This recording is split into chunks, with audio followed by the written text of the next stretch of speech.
Can you beat Diablo 2 with Thorns only? Such a question has been posed on message boards across the internet for years. The responses were often useful, explaining how such a challenge would be a struggle due to the prevalence of ranged and spellcasting enemies, and other responses were more damning, questioning why someone would do such a thing when insert meta build was clearly superior. Nevertheless, challenge runs are a thing, and some people just like asking, is it possible? I'd been thinking about this challenge for a little while, and so decided to explore the idea myself. This video is also inspired by a video by the Backlogs, where this challenge was attempted, and as always, Often the Loot Goblin is an excellent YouTuber as well who does Diablo 2 challenge runs, and he would also be a big inspiration for me. So, let's give our Paladin a very original name, and step into it. The rules for the run will be simple. We are going to be pacifist in nature, that means no attacks, no offensive spells or items, and no actively damaging auras. If the damage is not as a result of a monster attacking us, then it is forbidden. We start by chucking our sword away and assigning throw to left click to prevent any accidental damage. Seeing as Thorns isn't available until level 6, the first step is to find some form of attacker takes damage.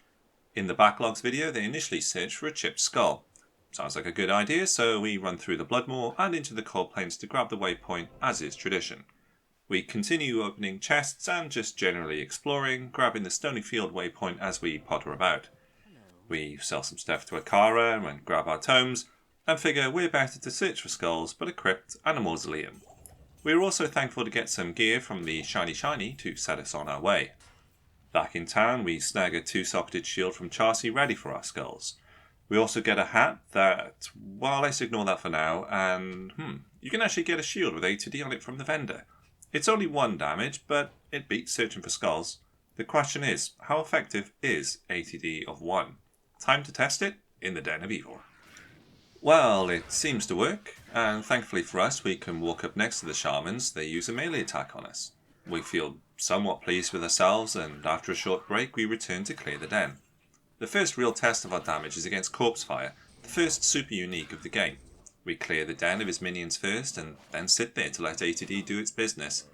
First quest complete, and our reward is a skill point we don't need. Onto the Cold Plains, and we discover that Bishibosh, another super unique, is right next to the waypoint. This could prove useful. Around the corner we get the second notable item of the run, a unique sash with ATD. It's stuff like this that makes challenge runs so fun. Absolute trash that is absolutely our treasure. With our priority being levels, we decide to grind Bishibosh a bit.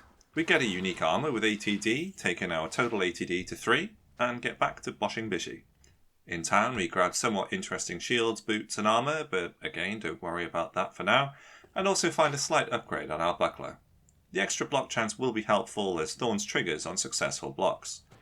A short while later we hit level 6 and the fun really begins. Thorns level 1 will return 250% of incoming damage and also do ATD of 4. Let's hope that scales effectively. We head to the Stony Field and through the underground passage. There are a lot of ranged attackers here, so we just make haste and head for the Black Marsh. Waiting for us there is Treehead Woodfist. We grab the Scroll of Inifus and get slapped around a little bit. He drops nothing exciting, we head to Akara, and it's worth mentioning that at each Akara visit we've been searching for a nice scepter with +2 thorns on it, but without any success so far. Diablo though has a funny way of playing tricks with you sometimes, and as we return to the Black Marsh we grab the dropped loot and are so glad we do because what a find this is. +2 to thorns and 2 open sockets. The +3 to prayer is also likely to be useful for the run, and we can imagine this being our scepter for the rest of the game. Moving on, we rescue Cain, take down Griswold, buy some interesting gloves, ignore those, and head to the tower to take down the Countess. She drops a tear rune for us, which is, well, not really of note. We consider doing a little Countess grind for stealth, but our ATD armour feels much more in the spirit of the challenge. With the Countess down, it's through the Timu Highlands and into the Outer Cloister. We come across a tasty unique in the barracks where we suffer our first death. It becomes fairly evident that we could do with a bit more levelling and some better gear, but then again, that's just Diablo 2. We punch through, take down the smith, and ponder for just a brief moment what we would take to Charcy, before forgetting about it until the end of time. Entering the jail, we have a very specific scenario in mind. Find a Carver champ pack, ideally close to the waypoints, and play as 8 grind it to, let's say, level 18. Unfortunately, we do not get the right setup, and so we simply move on. The Cathedral and Catacombs are a similar tale. Run through, tank any melee hit in boss packs, and ignore the rest. Entering Catacombs level 4, we steel ourselves, expecting an epic fight. We clear the first room out, save for the unique that refuses to use a melee attack after its initial thwack, then head to Andariel, closing the door behind us. We struggle a little bit with movement and wonder if there's a forced move option for this game, but ultimately Andy is no match for our spikiness. Act 1 complete, without much of a struggle. It couldn't all be this easy, could it? Let's head east and find out. We start Act 2 in Act 1, heading to Andariel to grab another loot drop, and we are rewarded with a set item, Cyrus's Iron Heel. The Run, Walk and Fire Resist will be most welcome. We also get a nice unique ring that may be useful later on. Moving on, we head out to the Rocky Waste and enjoy the plethora of melee enemies we encounter. In the dry hills, we find the Halls of the Dead and open a town portal while we search for a waypoint. When we find it, we return to town and head through our portal. We struggle a little with poison damage, but can take down Holy Ones just like the Shamans from Act 1. A few minutes later, we get the Herodric Cube. We head to the Far Oasis and repeat the TP trick for the Maggot Lair. The waypoint is close enough though, so we just carry on to the Lost City, speedrun style, and to the Valley of Snakes and the Claw Viper Temple. The Vipers here hit really hard, but that is a double-edged sword for them as Thorns returns more damage. Heading down to level 2, we expect a bit of resistance from the super unique, but Fangskin drops quickly and we get the Viper Amulet. Now time for everyone's favourite part of every Diablo run ever, the Maggot Lair. This has been the source of so much frustration over the years, dealing with narrow corridors and lightning enchantment of the beetles, but we even get stuck on an egg that we aren't allowed to hit. However, with everything down here having a melee attack, we actually make steady progress, and it isn't long until we enter Coldroom's chamber and grab the Staff of Kings. Time to enter the palace, a rather uneventful place crammed full of skeleton mages. We run our way through, aware there is a melee super unique waiting for us at the portal. And I've never seen this before, but after a few hits these enemies start misbehaving. Very strange. It doesn't stop us moving through the portal though, so we carry on. The Arcane Sanctuary is another reasonably pleasant area for us, with the Moon Clan goats happily gifting us experience. The first path we take does not lead to the summoner, but it does give us a haul of items which we will happily take. Returning to the waypoint, we head up another path and find the summoner. Unfortunately, he does not have a melee attack, so we move on.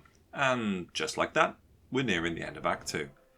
We enter Talrash's tomb, set the staff on the altar, return to town to guzzle some cold pots, and head into Duriel.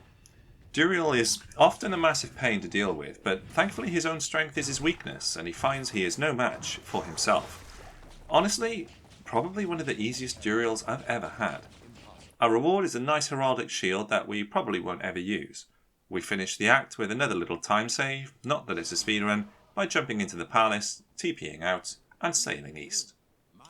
We begin Act 3 in Act 2, heading to Elzeek's for some gambling. We get some gloves that could be useful later, and try our luck at getting Hasaris' belt, to no avail. We settle for a belt that could again prove useful later. We also did some research and figured that better block would be beneficial to our survivability, and bone shields are good in that respect. We get one with a 60% base chance to block. On to Act 3. The Spider Forest is full of dart shooting and fire breathing nuisances which we run past, and we die. We decide to take our frustration out on Duriel, who rewards us with absolutely the best drops I have ever seen. Serves us right.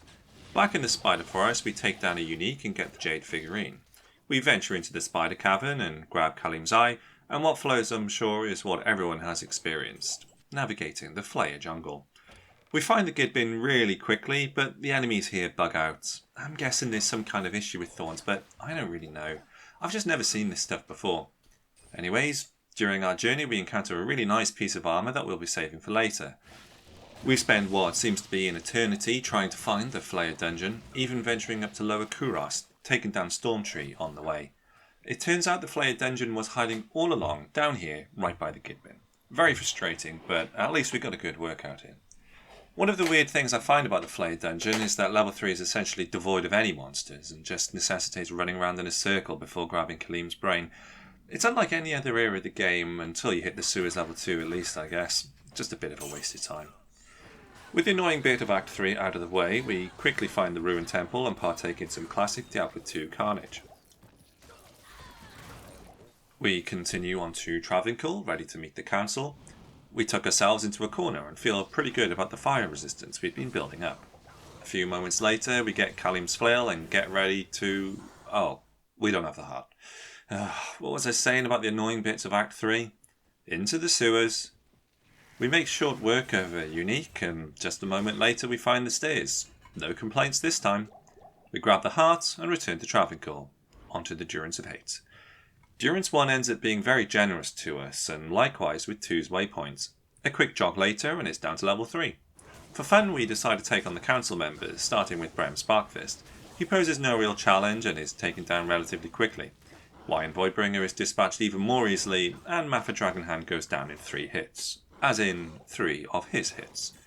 Mephisto seemed like he was going to go down quickly, with his own melee attacks returning massive damage, but we do have to retreat briefly. Upon our return, Mephisto behaves himself and is soon consigned to history. Let's jump through the portal to Act 4. We head straight out to the outer steps and to the Plains of Despair. We seem to be able to take care of the enemies here fairly effectively, with many of them having melee attacks. That said, we push our luck a little bit too much. This isn't going to be a walk in the park. We reload and return to find these lightning ghosts. They can be quite deadly, so we try to avoid them as best as possible. But we suffer them to take down a champion pack. We also make sure to find Israel, knowing he has a melee attack. He has massive HP and takes a while to take down, but having him isolated means it's just simply a matter of time. We wiggle our way through to the City of the Damned, temporarily become a meat grinder, and jump into the River of Flame. Along the way we take a pretty large fight, getting our Thorns nearly maxed out in the meantime. We decide to seek out Hephasto, imagining what use any good rune drops could be, but we get NL'd. Woo-hoo. Onwards to the waypoint, we ignore Hadriel and just force our way to the Chaos Sanctuary. We push onto the first seal, the Infector of Souls, and we die. On the next attempt, we decide the best way to not get surrounded and die is by running in circles. It is strangely effective. A moment later, he's taken down. Onto the Grand Vizier. We suffer from the sheer number of mobs in this area, but with a little running around and a little more patience, we succeed in taking him down. And onto the final seal, and I'm sure some of you watching may already be anticipating what's going to happen. We activate the seal, deal with Lord Deseus' minions, and prove what we already know but need to demonstrate for the purpose of a YouTube video. He doesn't have a melee attack. Let's take a beat. Firstly, you cannot lure Lord Deseus out of the Chaos Sanctuary in order to trick Diablo to spawn. Up until now we have used nothing but ATD and Thorns as a way to deal damage to enemies. These work on the principle that enemy hits you, they're dealt damage back. But there is another source of return damage that we have not yet used. Chance to cast a spell on being struck. For Lord Deseus, we're going to have to introduce this third source of damage. It fits with the principle of monster hits you, they get damaged in return, essentially pacifist in nature. It's impossible to do Thorns only anyway, but I accept that ATD is basically Thorns, which is why we have only used those 2 damage sources up until now. We will only be using when struck as an exception. And you may be remembering throughout the video we have been collecting interesting or useful items to save for later. Well, let's take a look at the haul. Let's open the wardrobe. We have a 12% level 4 Charge Bolt Helm, 5% level 3 Frost Nova Gloves, 5% level 3 Frost Nova Belt, 10% level 3 Charge Bolt Shield, 10% level 3 Charge Bolt Boots, 10% level 3 Charge Bolt Ring, another one the same, and a 10% level 3 Nova Armour, which we need more strength for. We don't equip the armour at this stage. So, let's return to Lord Deseus. Well, this isn't going as planned. It looks like we're going to need some mobs to land some hits for us to proc off. We reload and head to the seal, making sure to turn Thorns off so the mobs can survive to generate more procs. It doesn't end well. We return in, grab our corpse and try again. We quickly get cornered and do the classic single player thing of loading the menu to contemplate quitting. Something isn't going right. Let's reload and rethink. Maybe the problem is resistances, so let's assemble an Ancient's Pledge in the hopes of surviving a little better. Back to the seal, let's try again. We get surrounded and die. We run back in and try to get as close to Lord Deseus as possible. We deal a little damage to him, progress if nothing else, and we're forced to retreat. These fanaticized minions are hurting us a lot. We return to town to stock up on potions and contemplate a defensive aura, unused until now owing to wanting to maximize the use of Thorns in this challenge. We don't want defense as it increases your dodge chance, which would never proc Thorns, but we do notice that cleansing receives bonuses from prayer. The idea of reducing the duration of curses whilst regenerating hit points is highly appealing, and makes brilliant use of our scepter that already gives +3 to prayer. We put a point into cleansing, and the rest into prayer. 9 life healed every 2 seconds. I had been hoping for more. Back to Deseus. We die. We struggle immensely with dishing out damage. We spend a fortune on pots. We die again, and again, and again, and again, and again. Okay, let's reassess. We are struggling to survive, but it is possible to do so. We can thin the crowd a bit so we're not so surrounded, and maybe kite some mobs over if we remove too many to generate procs, but we are lacking damage, and here's why. Firstly, Lord Deseus has 60 all res in normal. There are only 3 on-struck affixes we can get outside of rune words. We have been using Charge Bolt, which deals only 3 to 5 damage at levels 3 and 4, and Frost Nova, which deals 8 to 11 damage at level 3. These have only really been tickling him. But what of the third, Nova? We have an armour in our stash that can proc it at level 3. Well, that would deal 13 to 36 damage, significantly more than the other spells. Therefore, our order of priority on proc should be Nova over Frost Nova over Charge Bolt. We're going to need to do some looting, shopping, and gambling. Cue the music.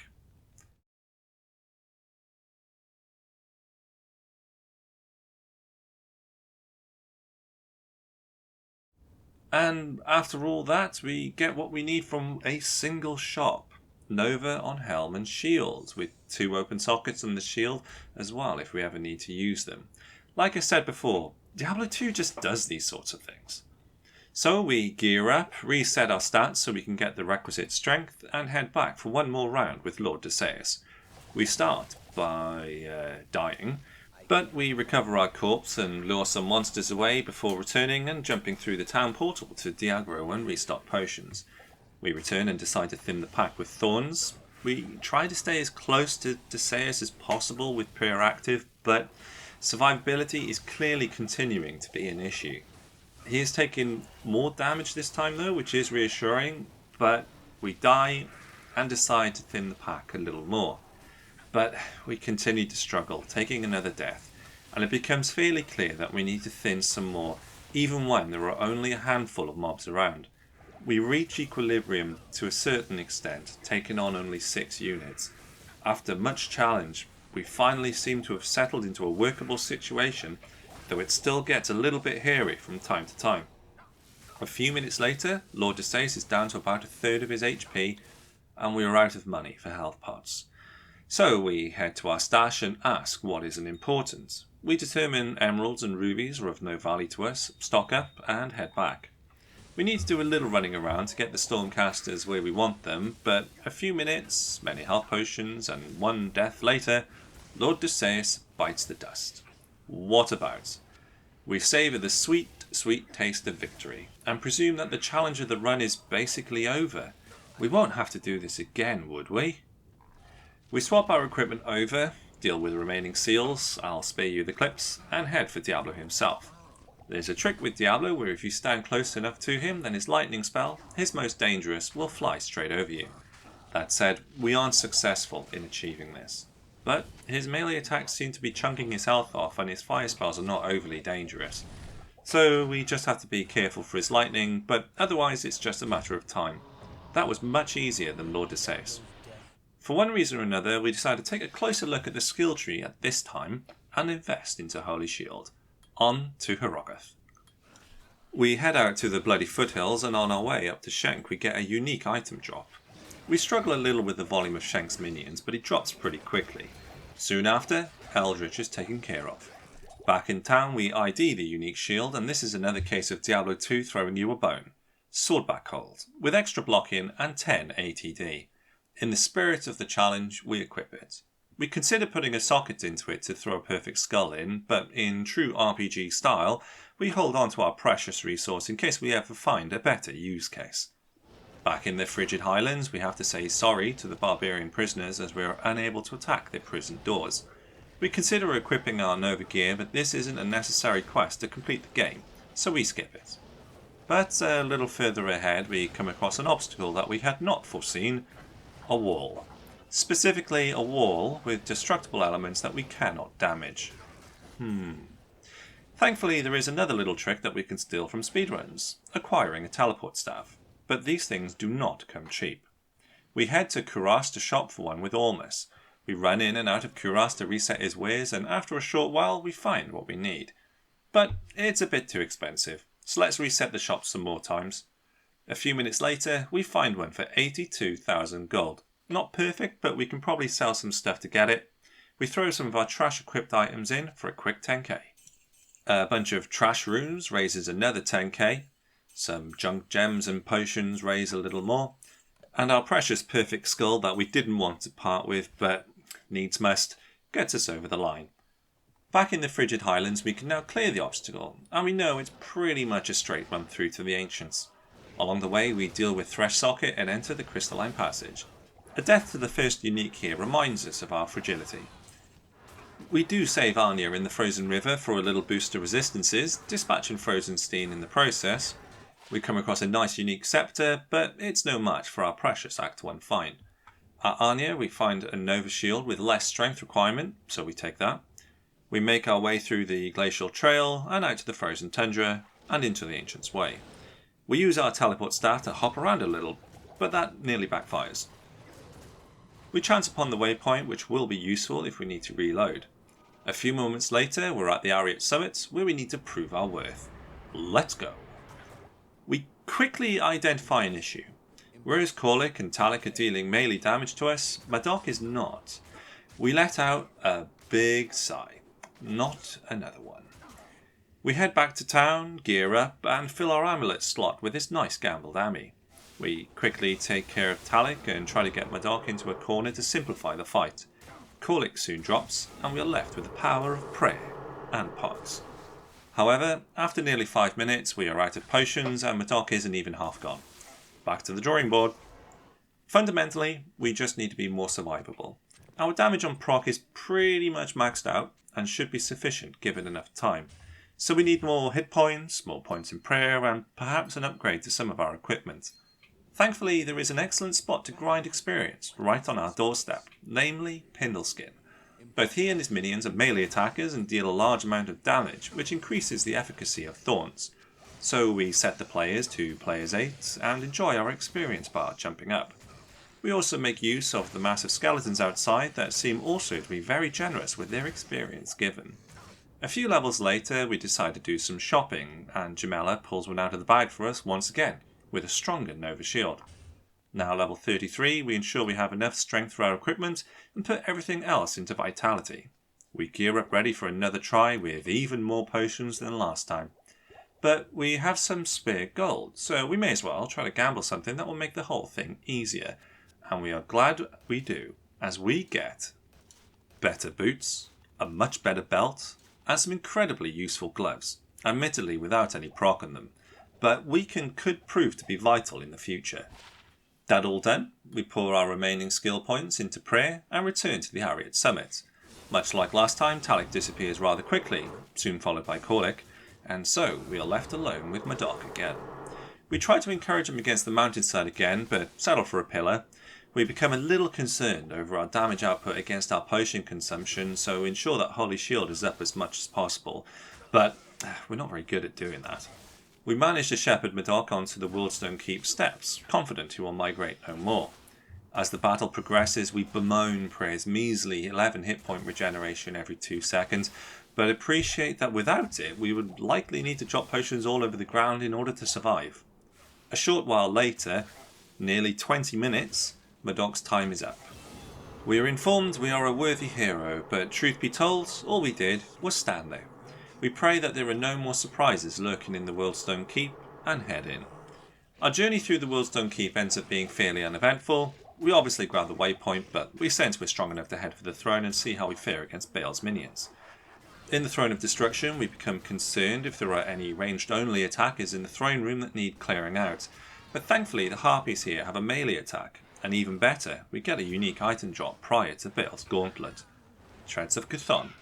They have better run walk than our current pair of boots, and missile defense may be quite useful considering we will happily dodge ranged attacks due to them not proccing Thorns, but it does mean losing fire resist. We equip them anyway. First up is Colenso, who disappears very quickly. Next is Achmel, and we immediately worry about those mages. Thankfully their damage output seems to be quite low, so we deal with the summoners and begin a nice little trick. We lure the mages outside of the throne room and then teleport back in using our trusty staff. Baal's laugh indicates our success. Bartek the Bloody next, and we soon realise we should have probably kept our fire resistance up. We die. But undeterred we head straight back in, and with a bit of running around we bring him down. A swarm of Venom Lords next, led by Ventar the Unholy. We stand at the bottom of Baal's stairs and it seems to work quite well. We also make use of our weaken charges. It's a special feeling making use of everything we have learned and acquired over the run to great effect, although we're still quite relaxed with Holy Shield and do have massive gaps in our gear. A moment later, Ventar is no more and we're left to face Lister the Tormentor. We utilise the Ring a Roses strategy from Act 4 and take some hefty damage. Weaken is clearly doing some work here. One empty belt later, Lister is down and we are left with our final challenge. Please Baal, have a melee attack. We head into Baal anticipating a thoroughly awkward battle, battling his clone and dealing with his teleportation shenanigans, but know that his damage is generally unproblematic. Baal jumps to the back of the chamber, and it is quickly evident we deal pretty decent damage back to him when he decides to use his melee attack. We probably don't even need to use Weaken. When he jumps about, we quickly move into melee range and try to prevent him jumping into the centre of the chamber. And it must be said, the fight goes a lot easier than expected. He doesn't want summon a clone, and everything he can muster only tickles us. In only a couple of minutes, he goes down, dropping rite of passage boots. And that's that.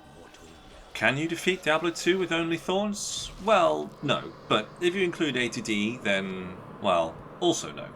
But if you abide by the pacifist principle, then absolutely yes. You can basically walk through the game, letting enemies take themselves out on you. Let's begin the digest with a quick glance at our gear, and it really was nothing special, with the exception of the scepter perhaps. The run quite honestly could have been done naked, if not for Lord Asaeus and Murdoch. So it must be said the real MVPs of the run were the Nova proc items, and they were a lot of fun to use. These innocent trash affixes that have inspired no one for over 2 decades of Diablo II finally found their calling. And you may be wondering what's next. Could we go through Nightmare? We know what challenges lie there, but can we deal with the difficulty hike? How much of a bloodbath would the cow level be? What exciting rune words and unique items could we find to improve our ATD? And what other spells could we cast when struck?